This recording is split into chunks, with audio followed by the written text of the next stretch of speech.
What happens in the day of a life of a Google Ads coach? Let me tell you. I met with 4 different clients yesterday with 4 very different challenges. So let me tell you a bit more about each one.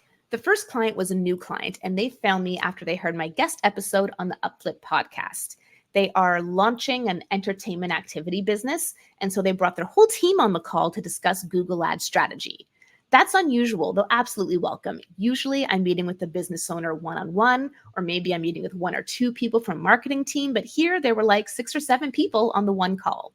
We covered search versus demand gen campaigns. We talked about different user flows for lead gen. They had a lot of questions about language and location targeting because of where they're located. And we also dove into some competitor targeting strategies. This was also an unusual call in that we spent very little time in the Google Ads interface. They're planning to outsource their Google Ads management, and so booked the call with me because they wanted my help understanding the strategy and knowing how to find a partner. But doesn't matter that it was unusual. It was a great call. They got a ton of value, and I really enjoyed the variety.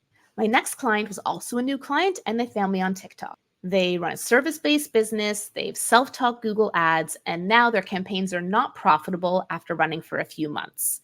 We looked through the keywords, ads, settings, kind of did like a mini audit live on the call together, and I discovered that only calls from ads were being included in their campaign goals, even though calls from their website were actually being tracked via Google Tag Manager and were set as primary in the account.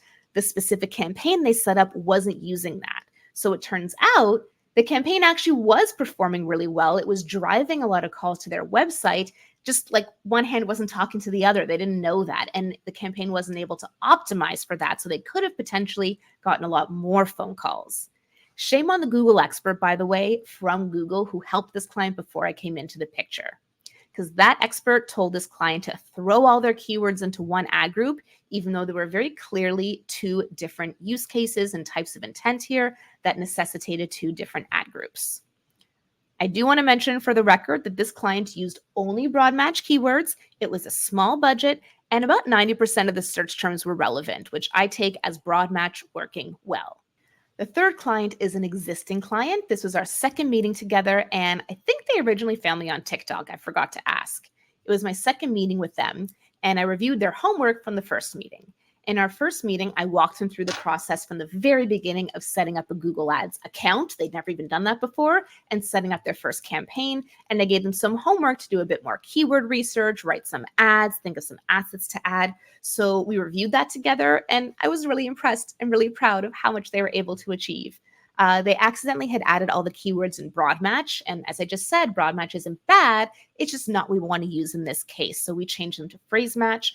And then I also helped them customize the ads a bit more and add some relevant site links. We ended up only needing 30 out of the 60 minutes of our call. So I let them bank that time for later so that once the ads go live, we can then have a 30-minute check-in without them having to pay again to review performance and make some optimizations. And then my final client call was with a long-standing client and one of my favorites. They initially found me back in 2022 via the Today in Digital Marketing podcast. They sell specialized software for B2B and B2C, and they have a big sale coming up. So they wanted to have a meeting to strategize the best way to handle that in their Google Ads. We set up promotion assets together, which is going to let them highlight that sale as part of their search ads. And then we decided to unpause a previously unprofitable search campaign because we thought this was a good time to try to reach those new audiences and maybe they'd be more likely to convert during the sale. Therefore, this could actually potentially be profitable right now.